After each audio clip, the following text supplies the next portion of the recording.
Hey everyone, Neo Reality Entertainment here. We're going to do a little something different for the Neo Reality Collective as part of my continuing thing of adding more content to the content library that is the Neo Reality Entertainment channel. So we're going to go ahead and go over all the DC Comics solicitations that are then announced for February 2021 and give my thoughts on what we could expect. So first off on the list, so this is where the end of the Future State stuff happens, and the setting of the Generation storyline that concludes with Generations Forged. Um,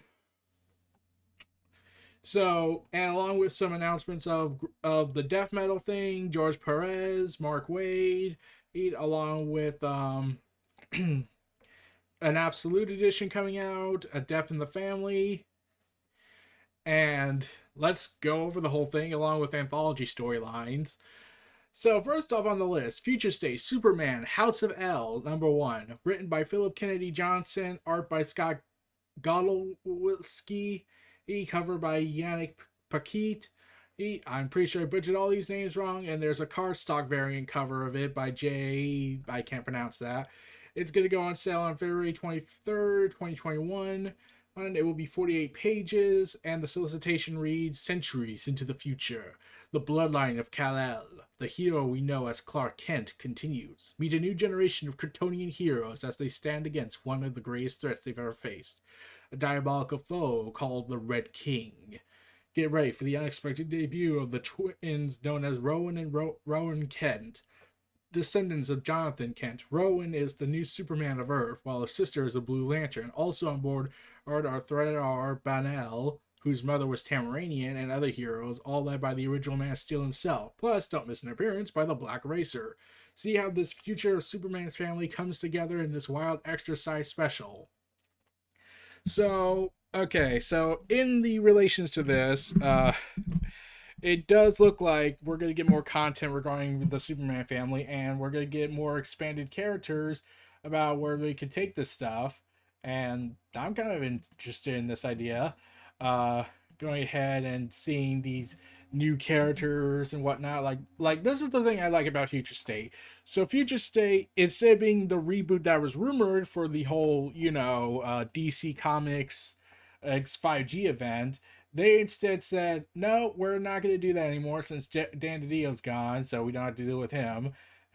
Instead, we're going to go ahead and do these ideas that could be integrated into the canon after Death Metal or the Omniverse, or we could continue this off as another Infinite Earth because, of course, we can.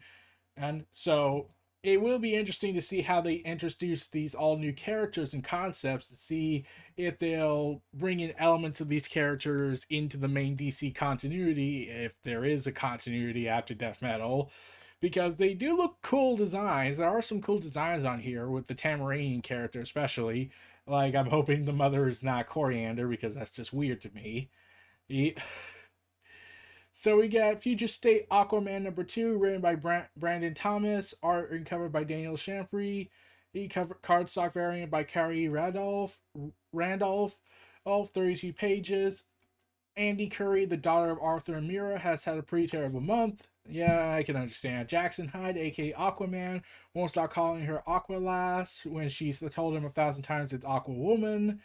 And she's manifested a new power that scares the absolute hell out of her. Oh, and she and Jackson just got ripped apart in the midst of a cosmic space ocean, and she can't find him anywhere. For the first time in her 14 years, Andy's all alone and is going to take her wits, her will, and every single lesson Jackson ever taught her to survive. So, yeah, I am interested to see where the story goes. Like, I do like that we're getting more legacy variants of the characters, including with her continuing statement that she's Aqua Woman. Something that Mira hated being called during the Jeff Johns run, and oh man, that was funny sometimes. But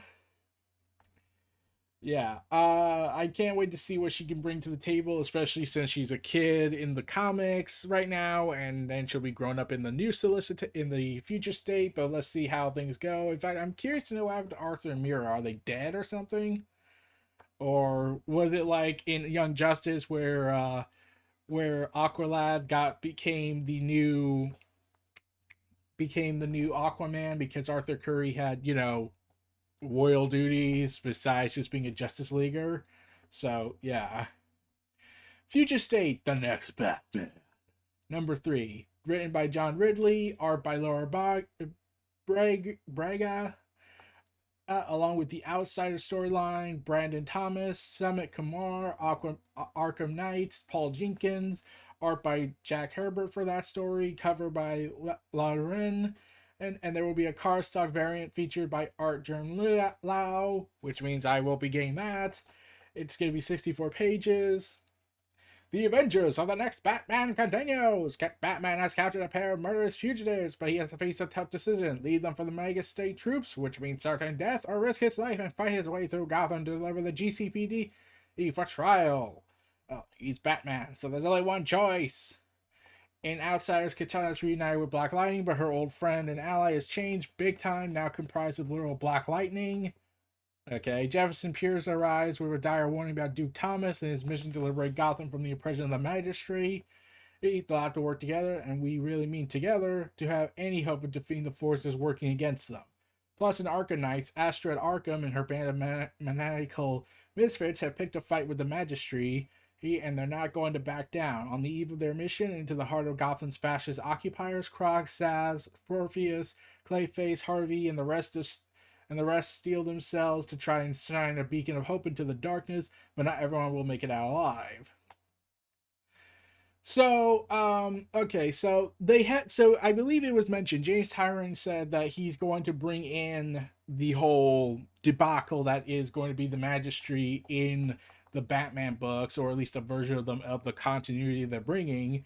So it is going to be interesting to see where they take that, but yeah, this oppressive force, how does, like, if Batman can't beat them in this alternate timeline, what can the main variant Batman can do, especially now that his funds have disappeared for the most part. He's not $500 billion rich. And the idea that the Arkham inmates who are now going by the Arkham Knights, they're gonna have to, like Clayface, he has been here at times when he tried to reform, and then he went back to being a villain, and then tried to reform again. But the others, like Harvey, he fell from grace, and then he was a temporary good guy, then went back to being a bad guy, and then all that craziness that happened after Infinite Crisis. But, this is not Infinite Crisis post-DC universe. But now it's like Croc, Sass, a literal crocodile man creature, whereas in Jeff Johnson's Earth 1, they established that Croc is actually just a regular human with a unique skin condition. Phosphorus and Sass are psychopathic killers. So, yeah, I wonder how they're going to handle that. So, we got Future State, the next Batman number 4, written by John Ridley and by the same creative team as everything else. But this time we're going to have Batgirls and Gotham City Sirens involved. And the cardstock variant cover will come with Jim Lee and Scott Williams, so naturally they're going to be great. The next Batman goes head-to-head with Magistrate's shock troops to protect the guilty. It's a savage running battle across Gotham City, and it will have the next Dark Knight fighting overwhelming odds to prove that justice still lives in the heart of a broken city. Yeah, except Gotham doesn't want to be saved. They clearly have established that in Joker War. They don't want to be saved. Like, if they wanted to be saved, they would have cleaned up their own messes or, instigate the death penalty. But, we can't use that. That would make the stories end immediately. Plus, along with that, in the finale of Batgirls, after discovering the person locked in the high security cell is one of the who's been sending out Batman Live signals to the Resistance, Stephanie Brown and Cassandra Cain must work together to make sure that they take that person when they escape the prison. So, in Batman 102, I believe, Barbara mentions how she's been seeing Stephanie Brown and Cassandra Cain wearing the bat symbol on them, and Cassandra Cain wearing the Batgirl outfit from pre-Flashpoint universe.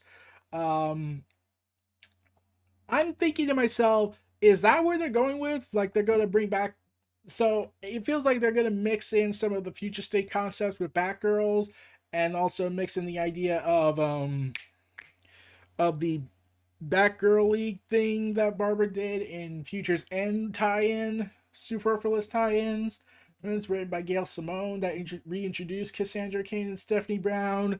as 5 years into the future and all that nonsense that happened. So, like, am I thinking, like, are they going to do that? Like, they could probably do that, the Batgirls and whatnot, and bring out a new league of Batgirls. Like, once again, I am once again hoping that they finally bring in, the most popular, obvious character they should bring, Carrie Kelly. I'm trying to wonder why she has not been fully introduced into the Bat family. But moving on. Plus, in the conclusion of Gotham City Sirens, Catwoman and the new android Siren hide out at Poison Ivy's newly built paradise, where they had to discuss their past relationship, including what Catwoman has, or had, with Batman. But when Peacekeeper troops forces arrives, the new Siren will have to make the sacrifice to save her friends. Tragic. Very tragic. Still, we're eating tonight. Also, I'm thinking to myself when I look at this, is like, peacekeeping forces. Yeah, peacekeeper. Yeah, I'm thinking of that joke in in that show Hellsing Ultimate Abridged, and I'm thinking like, what do the American cows? This is a crusade. Oh, no, we do not call that in modern times. We are calling it. What do the American cows say? Peacekeeping? Right! Now then, shall we keep the peace? Yeah. Oh, man. So, it looks like Poison Ivy has Eden back in this alternate future, which means Harley Quinn can't be that far behind. Also, in future state, Batman Superman. Written by Jean Loin Yang. I'm pretty sure I butchered that name wrong. Sorry about that. Art by Ben Oliver, Scott McDaniel, and others. Cover art by David Marquis. He's cardstock variant by Arthur Adams.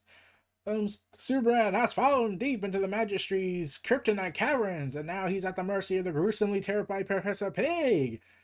So what do these animalistic body modifications and caves of kryptonite have to do with the Magistry's growing fascist state in Gotham City? That's what Batman needs to find out as the race against time to save the Man of Steel nears its end. All we know for sure is that during this battle, something happened that drove a wedge between Bruce and Clark. Discover the answers in the conclusion that will rock the world's finest to their core. Or, no. Okay, actually, I can imagine that. So, yeah, this takes. So, apparently, Batman Superman takes place, before the time period that leads to the future police state of Gotham City. And I'm pretty sure the American government's alright with it because, of course, it would be. The government. The government. The reason nothing works. Yeah, so. Yeah.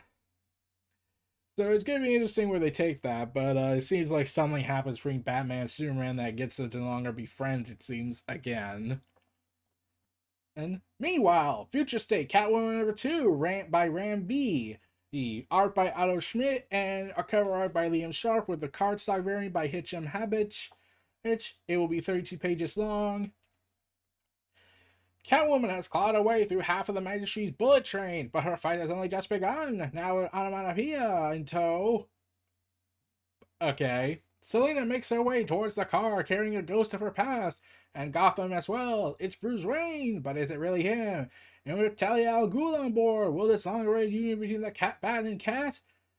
Or will Selina's mission to rescue the Magistry pictures go off the rails? Oh, so I'm pretty sure that means the train's gonna crash. Though I am wondering, so are we gonna get another love triangle battle between Talia al Ghul and Selina Kyle like they did in the Tom King run, where basically it involves getting the approval of Talia al Ghul for some reason? I think I could be wrong. But yeah, Catwoman doing her own thing and reuniting with Batman. Okay, it's gonna be fun. Also, Dark Detective number 3, written by Makio Tamaki, and along with Grifters, Matthew Rosenberg. It will be 48 pages. So in this issue, Bruce Wayne meets the next Batman as the Dark Detective makes his move to put an end to the village magistracy once and for all. The man who once wore the cowl encounters the next Batman. These two have some questions for each other. Fists will fly as this explosion meeting erupts over the skies of Gotham. But with the clock ticking, can Bruce finish what he started and unlock the secrets of the fascist surveillance that plagues his city? And in Grifters Part 2, the lucky streak of Cole Cash and Luke Fox have enjoyed just hit a brick wall in the form of the Huntress. The over-the-top adventure in the gutters of Gotham City concludes in the most bone-crushing fashion possible. Yay. So, yeah, Batman has become the Dark Detective in the future state, it seems, and Batman is going to encounter the new Batman. And it seems in Grifters, Cole Cash and Luke Fox is going to go ahead and do some fun. So, wait, does that mean that Lucius is... So, like, everyone has speculated that the Batman in the next Batman future state is, in fact, one of the Fox family members. Let me be 100% certain who it was. Okay, come on, process. Okay. So it was mentioned how the family was reuniting, like, including Timothy Fox, Tim Fox. So it does seem to indicate that the person that's coming in, that the Batman who is the next Batman is Tim Fox. So everyone's being Tim. So it's going to be interesting where they take that. So we'll have to see how that goes.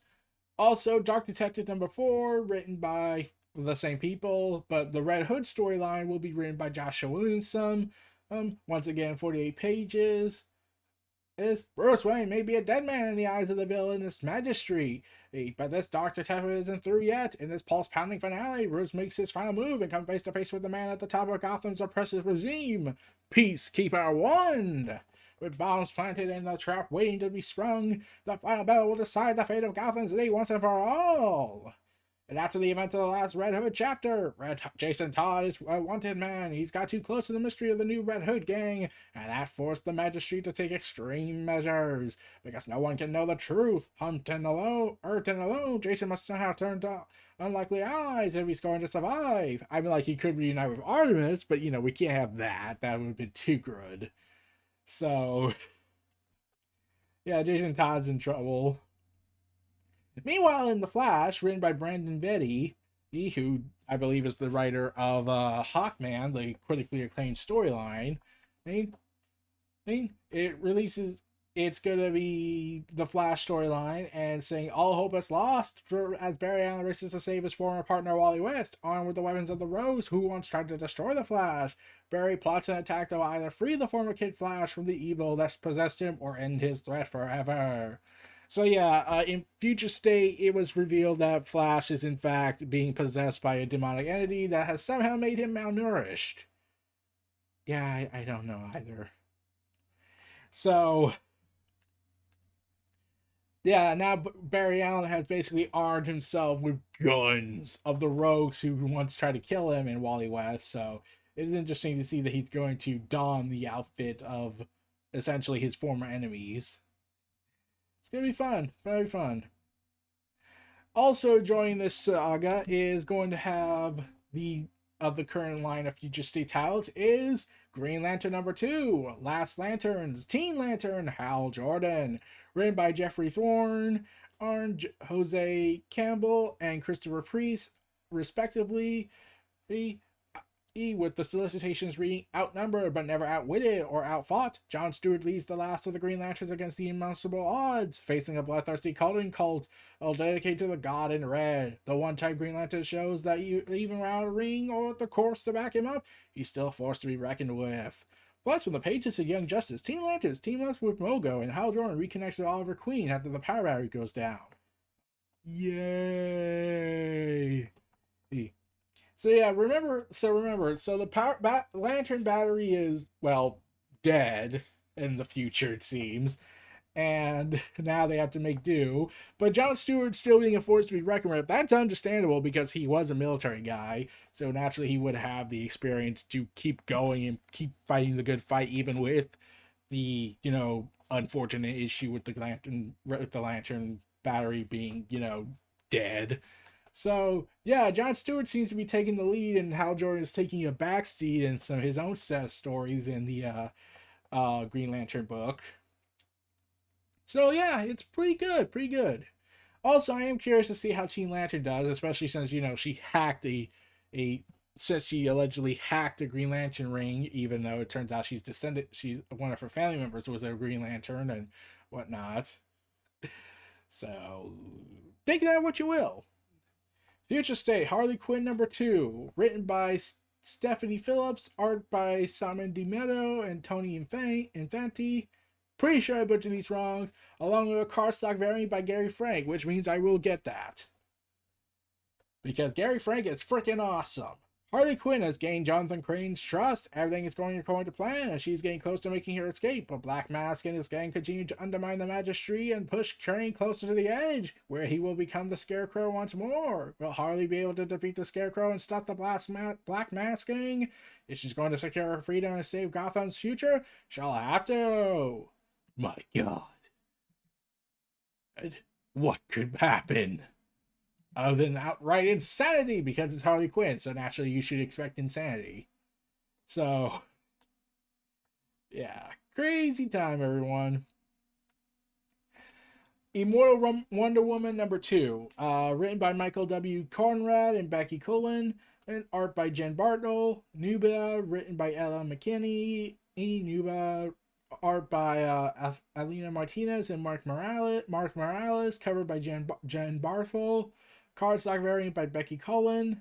So, yeah, think of that what you will.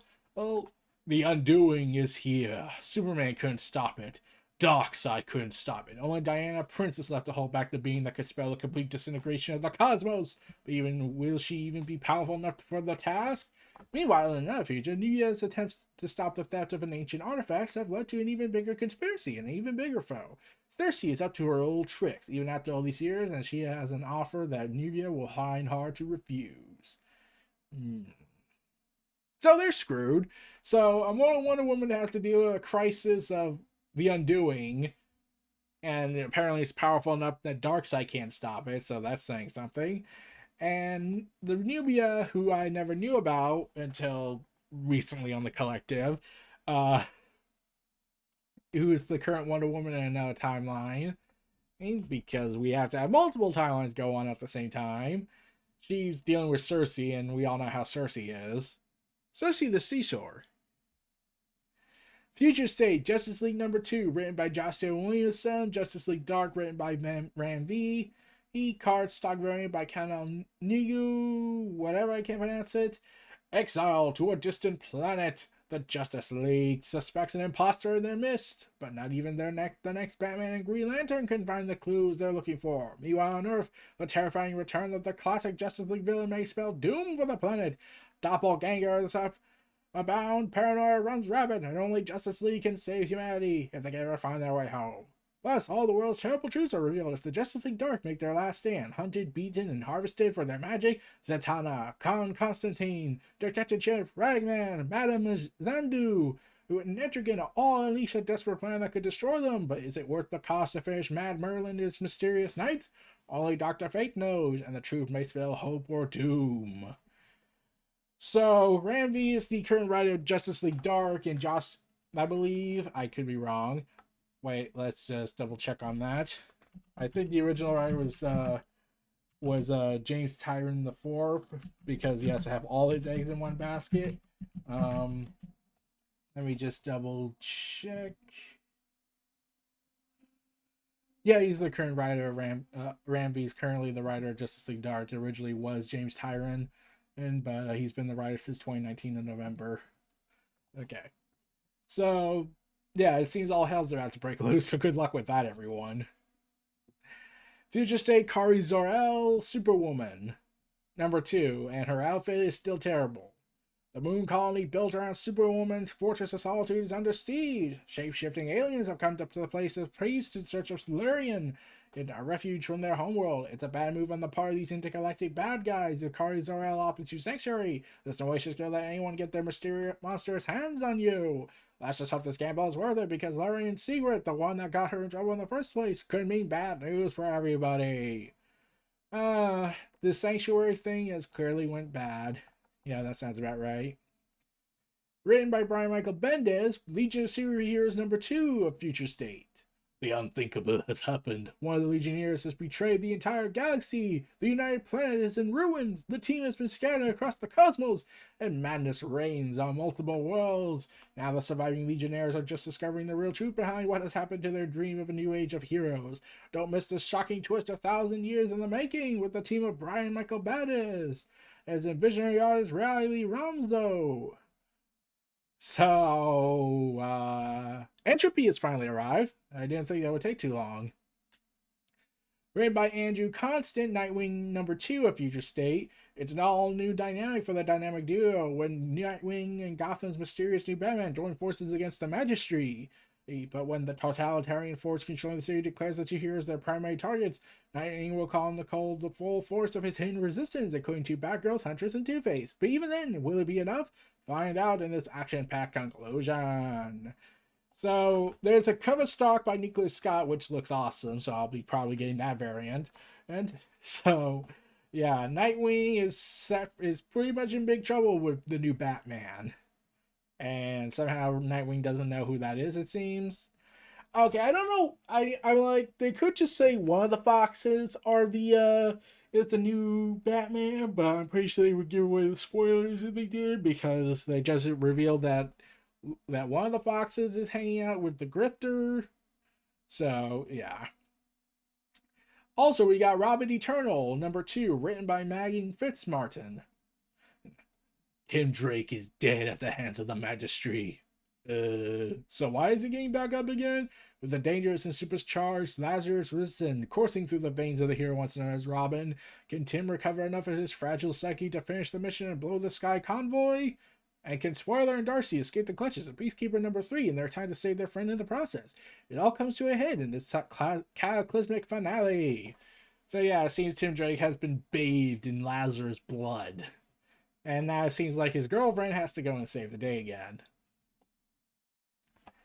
Future State, Shazam! #2, written by Tim Sardian and going on sale on February 16th.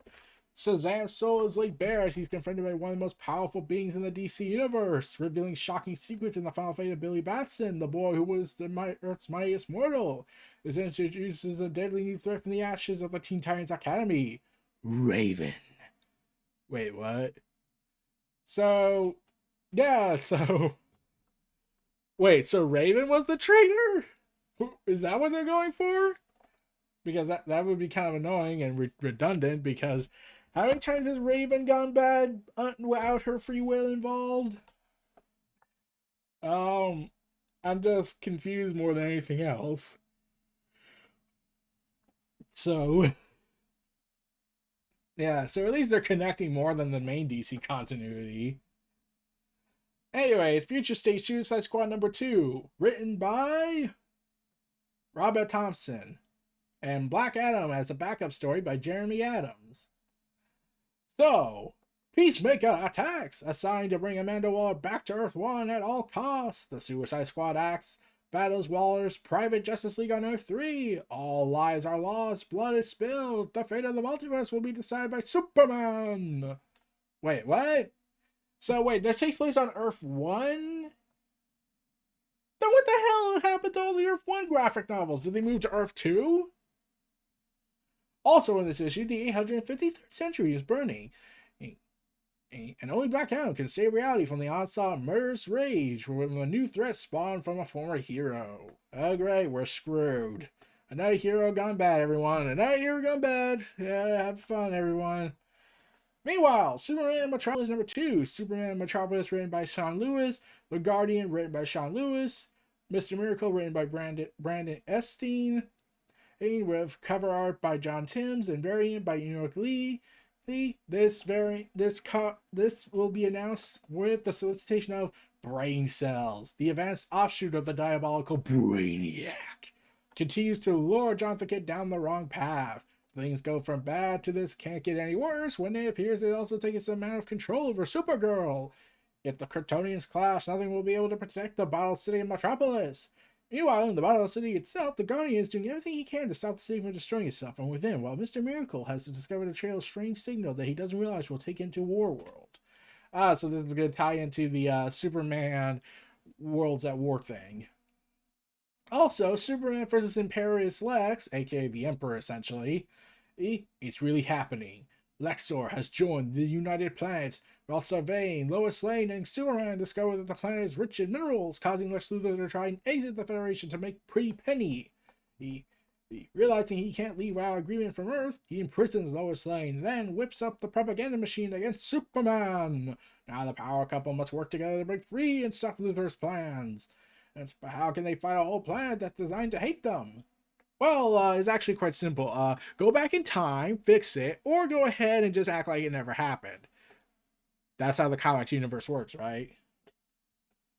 Also, issue 3 of this whole Imperious Lex reveals, could the last day of Lexor be here already? Thanks to Lex Luthor's greed, his adopted home is on the brink of financial and planetary ruin after leaving the United Planets. So leaving, this reminds me of this reminds me of the idea if a state left the U.S. now, it would not work out well because money-wise, a huge budget portion is from the government. So, yeah. Now it's up to Superman to act as champion of these people and show them the way through all this. Will Lex stand down, or is this the final showdown? The future of Lexor depends on it. So, they're all screwed.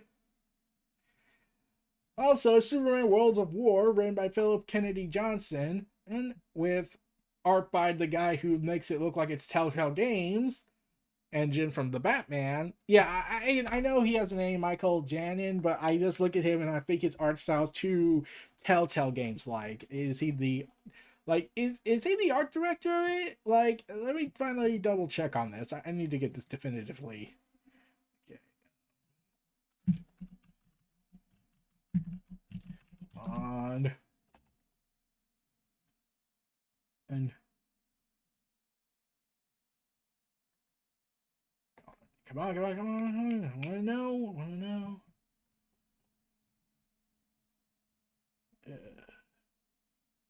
Okay, so he doesn't say he works for Telltale Games, but it's like his artwork's just so reminiscent of it. Why is that? Like if you looked at an artwork from Telltale Games, his Batman games, and then looked at his artwork from the comics, it does look like something from the games. It's just weird. Meanwhile, Midnighter will be written by Michael W. Conrad and Becky Cullen, and Black Racer will be written by Jeremy Adams, and Mr. Miracle written by Brandon Esteen. A 64-page event, and part 2 of 2.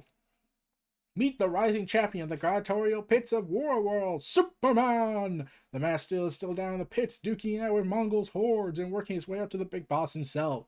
Besides the Superman, there must be more to this than a simple determination to win the title belt, right? Yes, because he's also got Midnighter out there on a mission to chase down the dangerous new power source. The man standing in his way is all too familiar. Plus, the Black Racer smashes her way to freedom, and Mr. Miracle, now trapped on War World himself, has to find a way back to the Battle City of Metropolis, and his only mode of transportation is in a busted boom tube. He's screwed. He'll be torn asunder, probably. Superman and Wonder Woman #2, written by Dan Waters, announces, our heroes have challenged the gods themselves to test the bravery for the fate of the Earth. But the gods are notorious cheaters, and with Superman's powers in flux, it falls woman to face down the sun itself. A utopian future awaits, but only if a Kryptonian peacemaker and an Amazon warrior can put aside their differences to become the world's finest heroes. Oh, I knew it! Of course the gods would cheat! They're gods! I mean, how many times has Zeus cheated in games? Probably. In fact, his entire marriage with his wife is a story in and of itself. In fact, how he got her was actually fucked up and disturbing, so we're not going to go there. He was non-consensual and manipulative. So, yeah, so the gods cheating isn't really a shocking moment. Meanwhile, Future State, written by Ram V, Swamp Thing #2. Humanity strikes back. My god. So Poison Ivy has to be not too far behind. Oh, no, we're not going to go there? Okay. The shadow of Swamp Thing Supreme stretches across the globe as it has for centuries. The world is at peace until a rebellious faction of humanity ignites their terrible plan. Fueled by Woodrow Wilson's appetite for power, but Swamp Thing 2 harbors a secret, one he must reveal in order to restore peace to the planet once again, but it will cost him everything he has. So, unless the context is that he's an oppressive leader, if the world's at peace and the human race is trying to destroy it, that doesn't shock me at all. Unless it's revealed that they're actually an oppressive force. So, yeah, let's get to Teen Titans. So, written by Tim Sedrin. In fact, let me see this artwork. Yeah, Red X is kind of a bulky dude. I'm confused in all honesty. More than anything else. Red X returns to the Teen Titans. The mysterious former Teen Titans Academy student joins the surviving Titans in a final fight to stop the threat unleashed by one of the school's students. Nightwing, Raven, Crush, Shazam, Starfire, Psybeast. What? So it turns out Cyborg and Beast Boy merged, and Red Arrow faced their demons as one of these. Wait, Red Arrow's back? Yeah, seems like he's probably back. Okay, that's cool. Well, face their demons as one of these heroes must make the ultimate sacrifice to save their world. Considering how much has been said that Raven is a villain in one of the other Future State issues, I'm going to take a guess that she has to make a deal with Trigon again. Meanwhile, in Future State Wonder Woman #2, written by Jolly Jones, it's revealed, emerging from the Amazon rainforest, the new Wonder Woman must battle her way through hell. Witness Yara Flor, at the height of her power as she takes on the king of the underworld, Hades himself. Betrayed by a close ally, Yari's back is against the wall as she is forced to battle legions of demons for survival and to liberate her Themyscirian sister. You won't want to miss this exciting inclusion to this rising superstar's hero's first adventure. So that ends all the Future State stuff. Let's move on to DC stuff. Again. Written in a prestige format comic, written by Cameron Scott, Andrew Wheeler, Crystal Fraser, and Rajan Swayer, DC's Love is a Battlefield #1 comes out. Yay.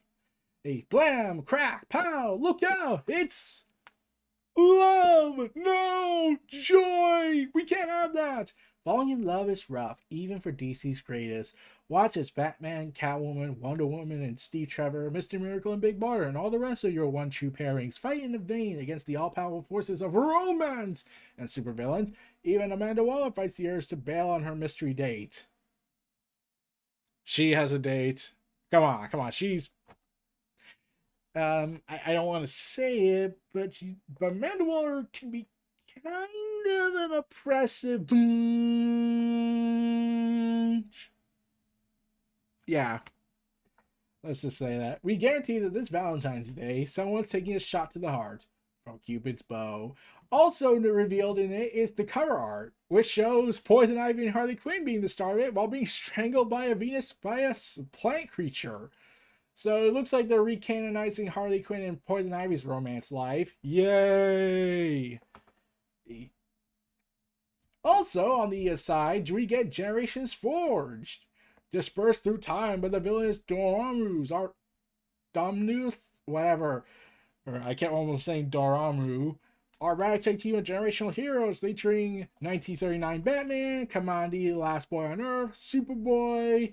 Hey, let me just double check. I'm pretty sure it's Jonathan Kent, but I could be wrong. Steel from The Reign of Superman, Starfire from the New Teen Titans, Sinestro, when he was Green Lantern, Booster Gold, who, let's see, double check. Seems to be a little bit older, but probably not much. And the female Dr. Light pre-Crisis on Infinite Earths must find a way to restore the timeline, and what they ultimately discover is something far, far greater. You have to read it to believe it as time dies and generations rise. So this is once again part of the restructuring of the generation books. Once again, a variant. This is going to be a cover by Liam Sharp with a variant cover by Gary Frank. So you know which one I'm going to be getting. Okay, so yeah, it'd be awesome, isn't it? So they're going to fight time, and apparently the new cosmic threat is Dominus, or Dominus. Yes, I don't know who that is. Let's take a look at who he is. We're at the 39. Oh, we're at the 40-minute mark. Cool, and we're like not even close. Okay, so the word for that is Latin for master. Okay, so his name is Master. That's not pretty original. Oh, but apparently he has a tie in the past. Oh, he's a Superman villain. Okay, okay. A powerful being who seems to desire for godhood. He has the ability to create alternative realities, manipulating the minds of lesser beings. Oh, okay, now that makes sense. So he's the ancient threat. Wait, why has he never shown up? Shouldn't he like be a kind of a powerful big deal? Or was he only like what? How long ago was he last seen? Wait, when was his last appearance? Let's see. Okay, let's see. Okay, uh,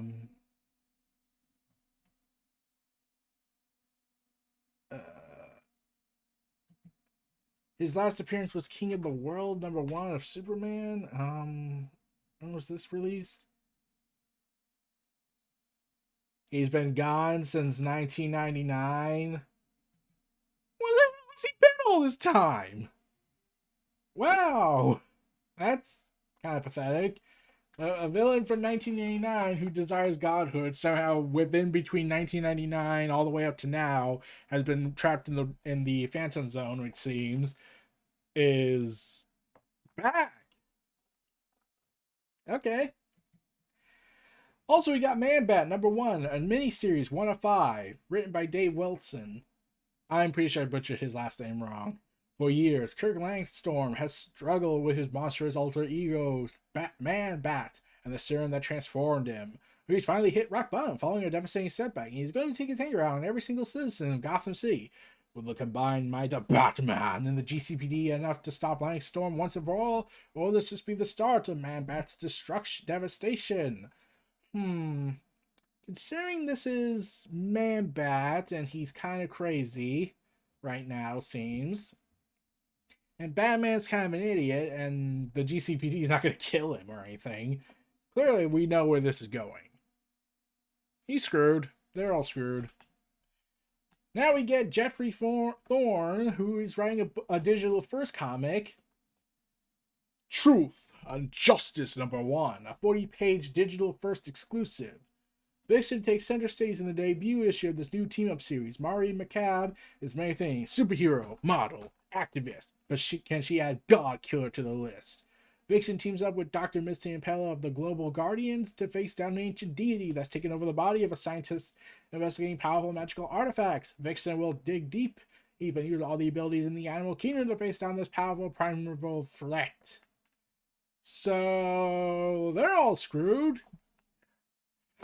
So yeah, it's glad Vixen is gonna get some center stage attention, especially since they're gonna make a movie about her. It seems on either theaters or HBO Max, but it's gonna be interesting. Cool. Wonder Woman Earth 1 Volume 3. On sale for March. This isn't February. In fact, this actually says more than just February.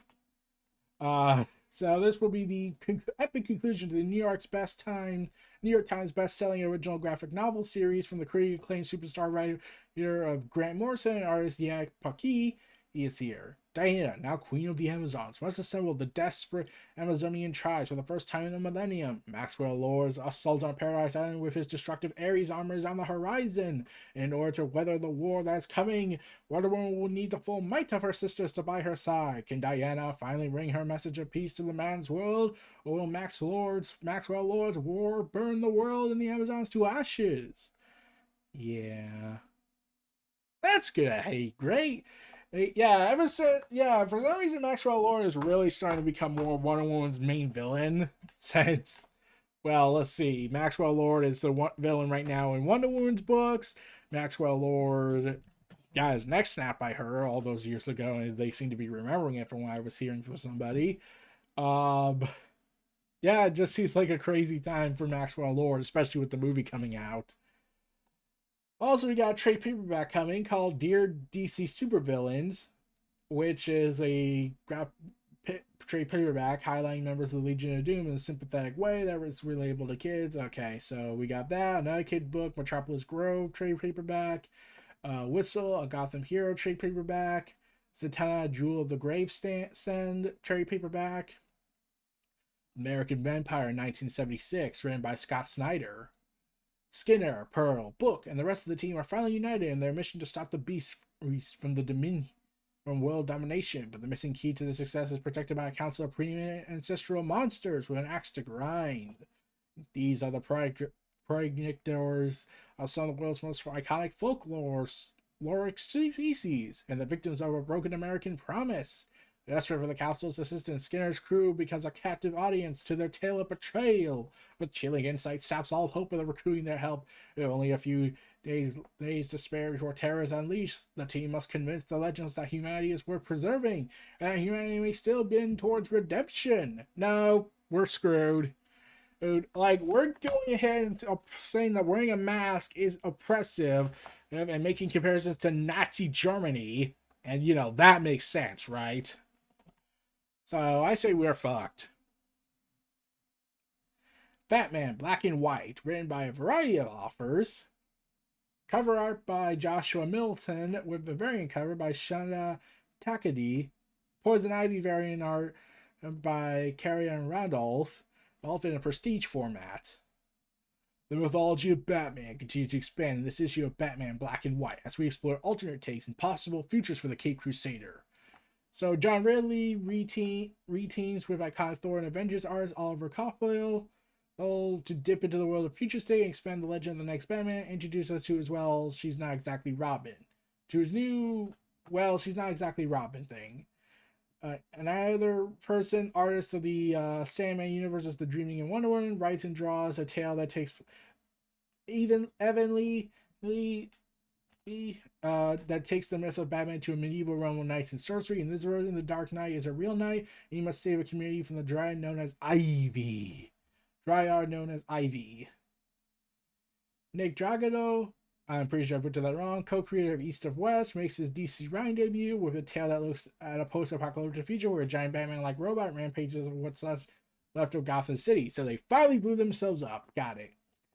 Celebrated co-writer Grayson and writer of Nightwing Tim Seeley, before Nightwing was shot in the head, returns to his horror roots with one of comics' most legendary Batman horror artist Kelly Jones to show us a Gotham cursed that will be forever haunted by Batman. So the usual stuff. Ben Knoll, International Comics illustrator and co-creator of Death or Glory, returns to DC to tell a story expressing Batman's admiration for his father and how he once protected Gotham. Also, Batman White Knight presents Harley Quinn number 5, written by Katana Collins and story by Sean Murphy. The producer's scheme is in motion, and the GTO is on high alert as Gotham's hope for a peaceful new horizon begins to collapse. Rattled and recovering from a desperate encounter with Starlet, Harley examines whether her complicated past revealing is a burden or a boon to her new identity. She weighs her final options: break all ties and retire to her quiet life, or to embrace the chaos, risks, and responsibilities of protecting the people and the place that created her. The choice itself may be fantasy, as a targeted attack on Harley ends in tragedy, and drives Bruce to a reckless decision that could extend his prison sentence indefinitely. Well, one of the cover arts for Sean Murphy reveals that it looks like we're going to get Red Hood. So that's going to be interesting. Pretty sure it's getting a disaster. Also, the variant cover shows her house being burned down, so clearly we know where that's going.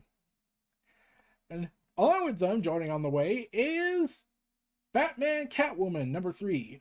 It's been the Joker all along, you see, as written by Tom King and artwork by Clayman, who's awesome. Selena Kyles knows this. Early in her career as Catwoman, he was there to mess things up for her.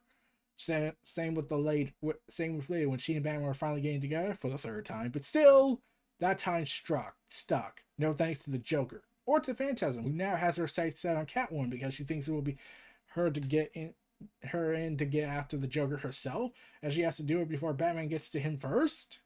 So yeah, Tom King's run is ending with the Batman Catwoman special, 12 issues, and we'll see how that goes. But I'm gonna be curious how they take this. Plus, we get the conclusion to The Dreaming, Waking Hours by G. Willow Wilson. Bleeding out of a hospital bed from a magic wound that will not heal, Source's Heather After must swing open the gates of reality to find herself a protector, but she is prepared to deal with she'll have to strike once she finds a champion with the dangerous power she needs. And speaking of dangerous powers, what happens when Matthew, the Raven, catches a glimpse of one of the artifacts Heather's been hiding away? So I've been buying some of the books of Waking Hours #7 of the Waking Hours series. I gotta really get into that more. So we'll see how that goes. Plus, Far Sector #10, and the groundbreaking sci-fi series approaches its thrilling climax. Even though this is issue 10 and there's still 2 more issues. Since arriving at the city enduring, Joe has confronted an insidious conspiracy of murder and mayhem, but even this most resilient Green Lantern reaches her breaking point when she uncovers an emotional sweatshop, producing black market feelings for a world without them. But Joe is only too human. So they're all fucked. So wait,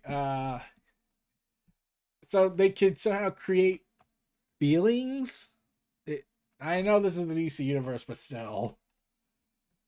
Also, Green Lantern Season 2, Issue 11 has... Oh, Phil Jimenez is involved. He's a variant cover artist, so get ready for that. He's doing the cover art for the variants, featuring a lot of the Green Lantern characters, from Hal Jordan all the way down to Joe, to Jessica Cruz, Mogo, the Earth, the Teen Lantern. Feels great to see Phil Jimenez back. Been a long time.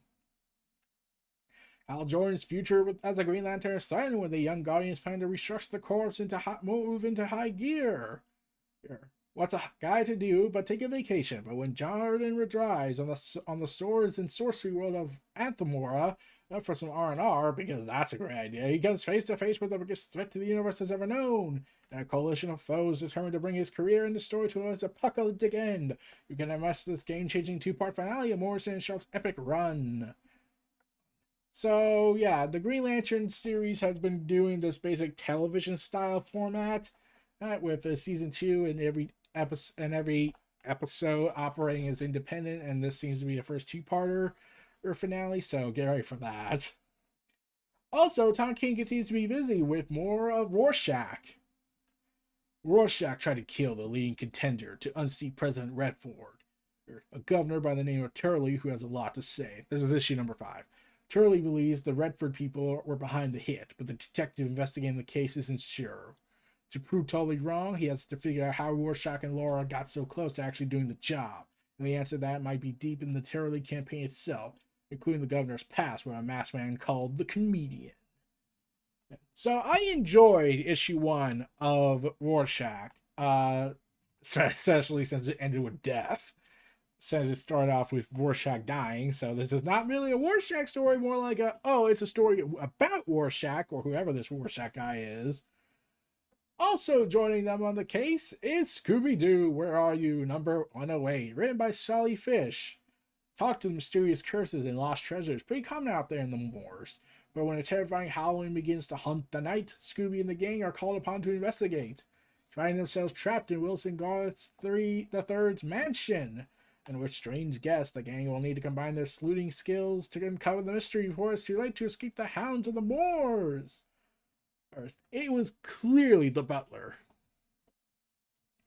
Also, Jeff Lemire is doing the Sweet Tooth #4, or The Return, but there's no details on what the story's about, so I don't know. Along with Dark Knight's Death Metal Deluxe Edition, which will be 200 pages. I'm a little surprised by that. Batgirl Volume 8, The Joker War hardcover, Detective Comics Volume 5 hardcover, featuring Detective Comics issues 10 to 26, and a story from Detective Comics 1027, and along with Batman Penny with R.I.P. and Detective Comics Annual #3. Nightwing Joker War, or which obviously is about the Joker War, or Absolute Wonder Woman Gods Immortals hardcover written by George Perez. Yay! Which will be 376 pages and $125. So the first 14 issues of George Perez's Wonder Woman run will be adapted to an Absolute format. So let's hope more of his run gets adapted. Batman and the Outsiders gets a Demon's Fire trade paperback volume 3, which is the ending of their series. Batman Arkham Talia al Ghul trade paperback will be written by Dennis O'Neil, Grant Morrison, Mike W. Barr, Greg Rucka, Judd Winnick, Tom King, and others. Yours will be with 320 pages and will collect a whole bunch of issues regarding that relates to Talia al Ghul. Batman Beyond the Eradication Agenda, written by Jan Jurgens, is the finale of the collection of the Batman Beyond series. We also get Batman. We see also Batman Death in the Family, the deluxe edition, will feature a special never before seen published pages that show what would have happened had Jason Todd have been voted to stay alive, which would have had him being in a coma, it seems. Also, Batman's Grave will be collected in a hardcover format for 296 pages, which is written by Warren Ellis and art by Brian Hitch, who's also done the Ultimates. Batman Superman Volume 2, World's Deadliest hardcover, will be 272 pages. It doesn't collect 7 through 15 and the annual number 1, written by Joshua Williamson. I kind of forgot about that series, honestly. I thought that was over after. I didn't even know that series was still going on. I kind of forgot about it because I only got the first several issues that focuses on the Batman Who Laughs. So, yeah, I forgot. Also, we got Black Canary Birds of Prey coming out in March. Deceased trade paperback by Tom Taylor. We got the Final Night trade paperback, which, revolves around the sun going out, essentially.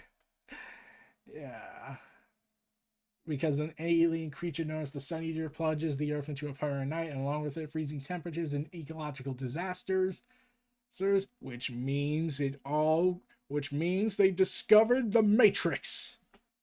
Also, doesn't this end with Hal Jordan, dying? Sorry, I spoiled that for those who didn't know. Also, the Flashpoint will be collected in Omnibus. It's for the 10th anniversary. Yeah, remind us of when the whole universe fucked itself over or to reboot itself and then in disaster. This will be $150. It will be 1,504 pages long, so good luck with that. Also, Mark Waid's Tower of Babel will be collected in a deluxe edition hardcover format, collecting Justice League's 18 JLA 18 to 21, 32 to 33, and 43 to 46, and choose yours from Secret Files number 3 of JLA. Get ready for that. Tom Taylor's John Constantine Hellblazer Rise and Fall hardcover comes out in April for 152 pages for $30.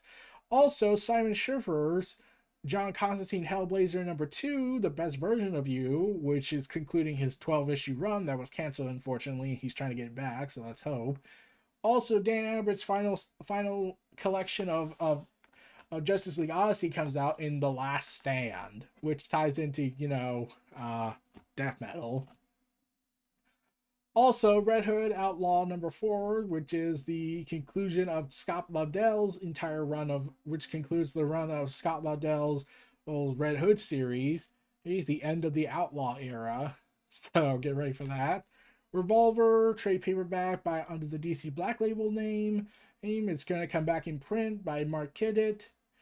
So get ready for that. Sheriff of Babylon, written by Tom King. Yeah, he's pretty busy, isn't he?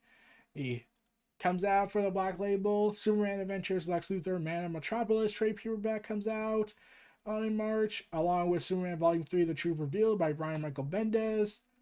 Yeah, we know how that went. Along with Superman vs. Shazam trade paperback from pre-New 52 looks. Along with a Who's Who Omnibus Volume 1 hardcover with cover art by George Perez, written and illustrated by various people.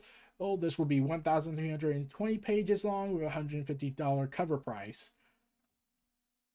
And let's see. That's about it. That's about it for the collection formats of all the solicitations coming out between February to April. So that's insane. And we're gonna have to see where these new cover arts come from and what there's planned for the future. But DC is set for a big year here, especially with the Omniverse going on, rumored to be happening. And we'll have to see how that goes. Oh, I'm looking forward to what DC has in store for us, and hopefully everything goes right for them after all the layoffs that's happened this year for them, along with Dan DiDio's termination, and along with a bunch of editors. First, we'll have to see where this goes, and it does look like Harley Quinn and Poison Ivy are going to eventually get back together. That has to happen at some point, it seems. Especially when you got the TV show coming out again for a third season. Yeah, it's confusing. Warner Bros. Wants this, DC wants this. But since certain editors have been removed, it does look like they're trying to get back that status quo for people. Well, because a lot of people I have heard some people say they don't like that couple. Well, I can understand and respect that decision. But at the same time, we don't really want Poison Ivy to go regress back into her I hate humanity route. People kind of like the struggle she goes through between humanity, between caring for humanity and caring for the plants and ecological life, along with the scientific topic of how Harley Quinn's basically her lightning rod to keep her tethered to humanity. Where she doesn't have Harley Quinn, she'll lose her mind. And especially if Harley Quinn was killed, then that would be a complete disaster. So yeah, we're gonna have to see where that goes. So these were Neo Reality Collective's DC solicitations for February to April. This was Neo Reality Entertainment. If you like, comment, subscribe, and donate, do tune for more. And this goes well, I might do some more in the future. So take care, everyone, and Godspeed.